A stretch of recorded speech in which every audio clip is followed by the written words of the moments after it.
Get ready to welcome the Year of the Tiger, and this is the most important occasion on the Chinese lunar calendar, especially for family reunions. Many people are traveling back to their hometowns. Official data show about 29 million passenger trips were registered around the country on Sunday, mostly on highways.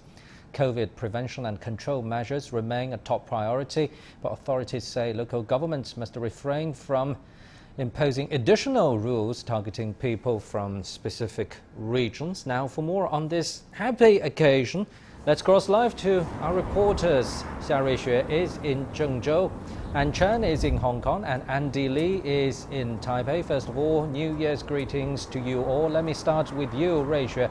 Give a sense of the atmosphere at the heart of China in the central Chinese city of Zhengzhou. Hello, Panda. Happy Chinese New Year. You may notice that red lanterns and different kinds of decorations are hung on the trees in the street. Windows and doors of each home are decorated with traditional New Year red paper cuts and couplets. I can sense the feeling of the joy and festivity all around here. Spring Festival is the most important traditional festival for Chinese people. It's to celebrate the Lunar New Year. Everyone will travel no matter how long or short the distance is from home for family gatherings. Today is Spring Festival Eve. The most important thing is to have a big family reunion dinner. In Chinese, we call it 团圆饭. Northern Chinese people traditionally eat jiaozi or dumplings, while Southern Chinese people usually eat rice with different kinds of special dishes. I'm from Southern China. Actually, my parents prepare the dinner even 1 month ahead. For instance, making some sausages, dried fish, ham, fried meatballs, etc. Today we can have dinner in the restaurants, but most of people still choose to follow the old traditions and stay home for the dinner.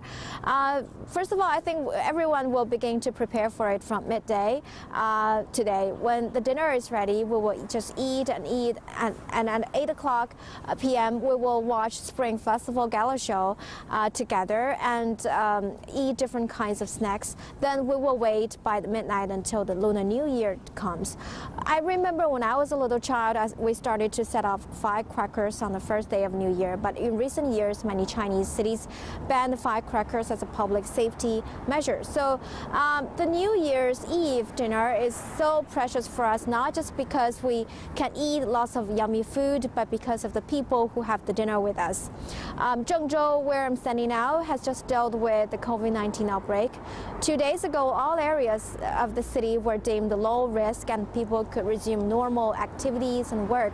It's a bit late for the locals to prepare for the Spring Festival, but everyone here is quite happy about that the outbreak could be contained so soon, and they cherish the moment and time of Lunar New Year's coming.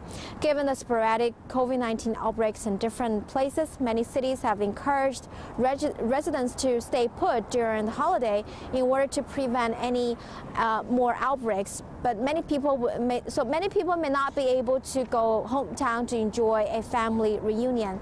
But to create a festive atmosphere without too many gatherings, some communities are organizing activities, for instance, some online activities, for instance, sports or making New Year wishes online in groups.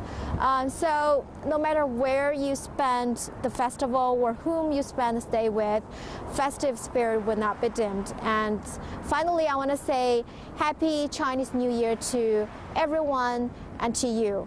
Back to you, Pandang. Thank you very much. Our reporter Zheng Ruixue in the central Chinese city of Zhengzhou. Now let's go to Ann Chen in Hong Kong. And how's the city bracing for the Year of the Tiger? With this year a little bit different, because we know the city is still fighting a new wave of COVID. Well, Pandang, Chinese New Year celebrations here in Hong Kong are looking to be rather muted because, as you mentioned, there's an ongoing fifth wave involving several different COVID-19 clusters across the city, and the government's measures as well to contain them. So all traditional Lunar New Year fairs across the city have been canceled, and that includes events like the annual flower market fair and the Chinese New Year parade as well, which typically draw huge crowds. And this is obviously something that the government is looking to avoid. Now, aside aside from the cancellation of fares, the existing social distancing measures have been further extended to February 17th. This is already the second time these measures have been extended. So these measures include a ban on dining in at restaurants after 6 p.m. There's also a ban on 15 premises like gyms, bars and beauty parlors, as well as major events and non-essential gatherings. So with all these measures in place to deter people from gathering in public, most people are still going to celebrate the New Year, but will be doing it at home. According to local media, there still seems to be a fair amount of shopping going on, especially for Chinese New Year flowers and plants. I was in Wan Chai district just a few days ago and also witnessed a lot of people buying festive flowers as well as red decorations for the home, like banners and hanging ornaments and the traditional food like candy boxes. So people are still putting in the effort to prepare their homes for the festival to ring in the festive spirit. And as today is the eve of the New Year, most people will be having reunion dinner or 团圆饭 at home. Now, it's tradition for people to visit homes of friends and relatives during the Spring Festival, but authorities have urged people to be careful especially in light of some recent infections that have been linked with family gatherings. Yesterday, the city reported a drop in daily COVID infections to double digits for the first time. Before that, it was triple digits for a whole week, but authorities are still warning that Hong Kong can't afford to let its guard down as the number of untraceable cases has gone up. Back to you. Thank you very much, Ann Chen in Hong Kong. Now let's go to Andy Lee in Taipei. Andy, obviously you're dressed up for the occasion, so give a sense of the atmosphere across the strait. Right. Hello, Pandan and Rixia and Ann. This is Andy Lee in Taiwan, China. I'm in the city of Taipei. And yes, this is January 31st. This is the eve of the Chinese New Year. So tomorrow it would be the New Year of the Year of the Tiger. And yes, people on the island of Taiwan have already done their pre-holiday shopping. They're back home by now, I hope, not stuck in traffic, and preparing to celebrate the dinner with their family, which is 团圆饭. So tonight, the people of Taiwan will be gathering with their families. And of course, because due to the COVID situation, still on high alert here in Taiwan, when people go to scenic areas and go to visit relatives, they must still have their face mask on.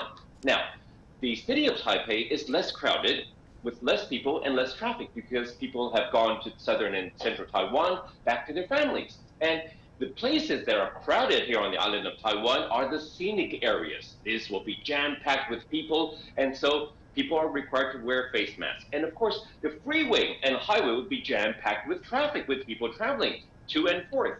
So tonight is the time of celebration for all Chinese people all around the world, in Taiwan, China, in mainland China, and all over the world. So I would have to say, Camden, that the Chinese New Year celebration is not a local thing. It is a global thing. And during this time, all the Chinese people around the world would be giving red envelopes to their children and also writing characters on red paper cuts. And this one, for example, is called 招财进宝. It means prosperity, wealth for everyone. And with that said, Pandan, I'm wishing you and everyone, including Rixia and Ann and all the Chinese people, health, happiness, and prosperity for the new coming year. Back to you, Pandan. This is Andy Lee in Taiwan, China. The very same to you, Andy Lee in Taipei. Staying with the topic. And Monday is the first anniversary of the arrival of the Tianwen-1 rover on Mars. The China National Space Administration has released 2 videos from Tianwen-1 sending Chinese New Year greetings from hundreds of millions of kilometers away from Earth. Now, the first video was taken by the camera carried by the rover. It recorded the process of adjusting the posture and the ice cap during the flyby of Mars. And the second video shows how the camera unfolds. Monday night in Beijing, China Media Group will broadcast its annual Spring Festival Gala to usher in the Year of the Tiger. A lineup has been announced for the more than 4-hour extravaganza. The show will highlight the main national events of the year 2021. They include the centenary of the Communist Party of China, rural rejuvenation and space exploration. As per tradition, it will feature musical and operatic performances, martial arts and comedy skits. The Winter Olympics, of course, will be a highlight. The producers are promising a visual feast featuring technologies such as augmented reality. The show has been a TV tradition on Chinese New Year's Eve for more than 3 decades. It's the most watched program in the whole world, with a viewership of more than 1 billion every year. The show starts at 8 p.m. Beijing time on CMG's TV channels and multimedia platforms if you want to catch it. That's 12 p.m. GMT. And later today at 11:30 GMT, that's 19:30 Beijing time, we'll bring you a special coverage on the Spring Festival to see how people are celebrating across the world. Do stay tuned for that. Meanwhile, world leaders are also sending their greetings on the Chinese New Year's Eve. Ladies and gentlemen, dear friends, from UNESCO headquarters in Paris, I would like to wish you all a very happy New Year. This is the year of the water tiger. The water tiger, which is a thing of courage and ambition, a sign of hope after the difficulties of the past 24 months. I therefore hope that this new year will be a year of renewal, a year when we heal the scars the pandemic has left behind. Happy Lunar New Year. I'm pleased to send you my warmest greetings as we begin the Year of the Tiger. The tiger denotes strength, vitality, courage, tenacity and boldness. These are qualities we need as we face the unprecedented challenges of the day. 欢庆虎年新春，喜迎北京冬奥，常驻联合国代表团给全国人民拜年，祝福伟大祖国繁荣昌盛，如虎添翼。祝福全国人民幸福安康，龙腾虎跃。虎年大吉，新春快乐！ Meanwhile, Chinese communities across the world are also celebrating the occasion. After hiatus last year due to the pandemic, festivities are returning to San Francisco's famed Chinatown, which is the oldest in North America. The celebration began with a flower market and a mini parade on Saturday. In New York, landmarks include the Empire State Building and the One World Trade Center lit up in red. Celebrations are also taking place in Buenos Aires and London. In Kuala Lumpur, Chinatown is getting a new lease on life as new cafes, bars and other attractions open after a year of restrictions. Anticipation for the new year is adding a buzz of excitement. Ryan Mauter reports. After a 2021 Lunar New Year devoid of crowds, the buzz is back in Kuala Lumpur this year, nowhere more so than in Chinatown. People are flocking there to buy their decorations and favorite New Year delicacies, to eat and drink and soak up the New Year spirit once again. I feel very happy during this Chinese New Year, doing all my Chinese New Year shopping and bring along my son as well to see the Chinese culture, very important Chinatown, especially during Chinese New Year. But it wasn't always a given that locals would flock here like this. Years before the pandemic struck, Kuala Lumpur's Chinatown already felt like a place in decline, seemingly more attractive to foreign tourists than locals, with many people complaining it was losing its character. Stalls selling cheap imported and often counterfeit goods dominated the main market. Buildings were left to decay. Many traditional businesses shut. Then a couple of years ago, some young entrepreneurs set about refurbishing buildings and opening atmospheric cafes and bars, and an alleyway adorned with Chinese-themed murals and hosting art installations became a huge draw.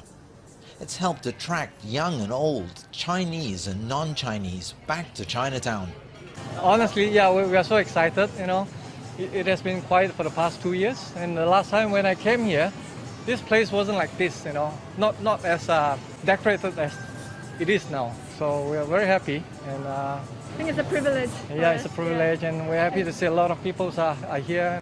Merchants, some of whom have been in business for decades, are happy to see the crowds back, whatever's drawing them.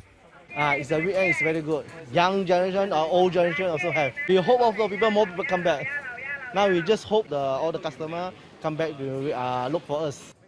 with the new attractive places to stroll and take selfies and eat and drink, the revival of Kuala Lumpur's Chinatown is set to last well beyond this current seasonal upswing. Ryan Meltzer, CGTN, Kuala Lumpur.